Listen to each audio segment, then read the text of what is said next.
Welcome friends and my dear student. आज की class में हम लोग पढ़ने वाले हैं शॉर्ट रिवीजन नोट्स। जैसा कि चैप्टर नंबर आपका 1 है पॉलिटिक्स का, द इंडियन कॉन्स्टिट्यूशन। इसी का नोट्स हम लोग डिस्कशन करेंगे। तो इसमें सबसे पहले आपका टॉपिक आता है व्हाट इज कॉन्स्टिट्यूशन।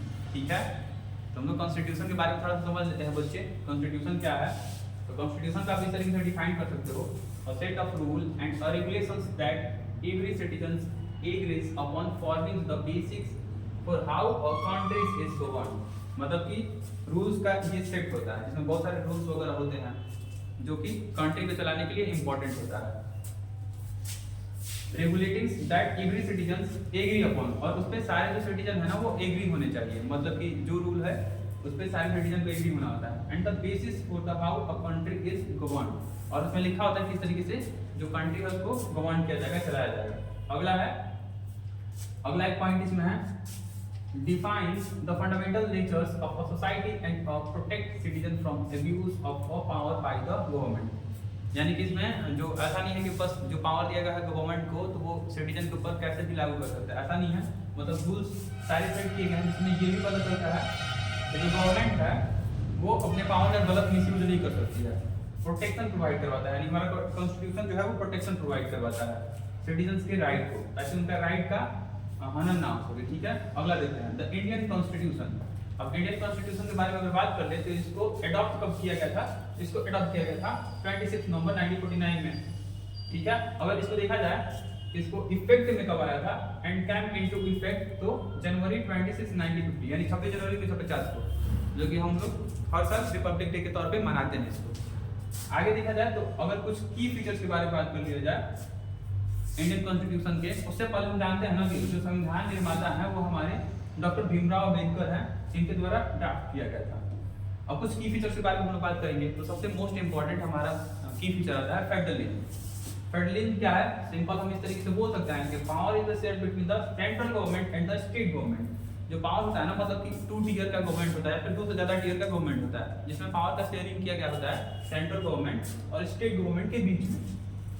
अब इसमें जैसे कि देख लिया जाए जो सेंट्रल लेवल के बहुत सारे एक्शन होते हैं जो कि हमारा सेंटर देता है। जैसे में हमारा अगर देख लिया जाए जो सुरक्षा है तो वो सेंट्रल देखती है, यानी कि हमारी सेना हो गया। इस तरीके से अगर स्टेट का देख लिया जाए, जैसे में एजुकेशन हो गया बीएससीबी बिहार का, तो वो स्टेट देखती है। इस तरीके से अगर देखा जाए तो कुछ एडमिनिस्ट्रेटिव पावर लोकल एडमिनिस्ट्रेटिव को भी दिया जाता है। ठीक है, आगे देखते हैं पार्लियामेंट्री गवर्नमेंट इलेक्टेड।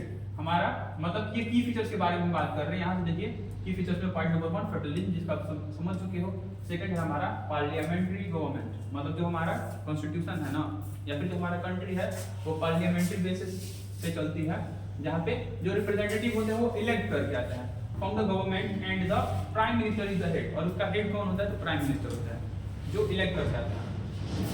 अब सेपरेशन ऑफ पावर के बारे में देखते हैं। जो पावर है ना वो पावर को 3 पार्ट्स में डिवाइड कर दिया गया है। जो हमारा कंट्री है, कंट्री के पावर को 3 पार्ट्स में डिवाइड किया गया है। फर्स्ट वन आपका लेजिस्लेचर हो गया, इनका काम क्या होता है? लॉ बनाना। ठीक है, और एग्जीक्यूटिव हो गया, लॉ को इम्प्लीमेंट कराना। ठीक है, इसके अलावा आपका हो गया जुडिशियरी, ये आपका न्याय दिलाने का काम करता है, फंक्शन इंडिपेंडेंटली, और ये सारे के सारे स्वतंत्र रूप से अपने सुचारू रूप से काम करते हैं। अगला पॉइंट देखते हैं फंडामेंटल राइट, यानी कि की फीचर का हमारा अगला पॉइंट है फंडामेंटल राइट। तो फंडामेंटल राइट जब देख लिया जाए तो आपको याद होगा कि हमारा 6 बेसिक राइट होते हैं जो कि हमारा गारंटी दिया गया है हमारा कॉन्स्टिट्यूशन के द्वारा सभी सिटीजन्स को।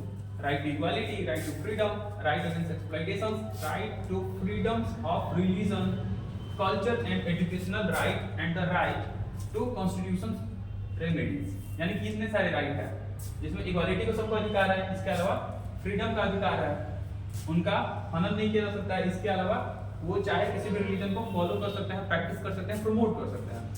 और इसके बाद से फिर एक है कल्चर एंड एजुकेशनल राइट, यानी कि जितने भी 14 साल तक के बच्चे हैं उनको सबको एजुकेशन का राइट है, फ्री शिक्षा दी जाती है। और इसमें एक और पॉइंट है कल्चरल मतलब कि आप अपने कल्चर को प्रमोट कर सकते हो। And right to constitutional remedies, यानी ये भी अधिकार है ना कि अगर कुछ कॉन्स्टिट्यूशन में हमारा कुछ गलत है या फिर कुछ चेंजेस लाने हैं समय के साथ में तो उसमें चेंजेस लाया जा सकता है। अगला पॉइंट है हमारा और लास्ट पॉइंट है सेकुलरिज्म। जो हमारा इंडिया है वो एक सेकुलर स्टेट है, ठीक है, यानी कि equal respect for the all religion and no state religion, मतलब जो हमारा कॉन्स्टिट्यूशन है ना, या फिर हम बोल सकते हैं हमारा जो कंट्री इंडिया है, यहाँ पे सभी धर्मों को इक्वल ट्रीट किया जाता है, किसी भी एक धर्म को प्रमोट नहीं किया जाता है, सारे धर्मों को प्रमोट किया जाता है, किसी एक को नहीं।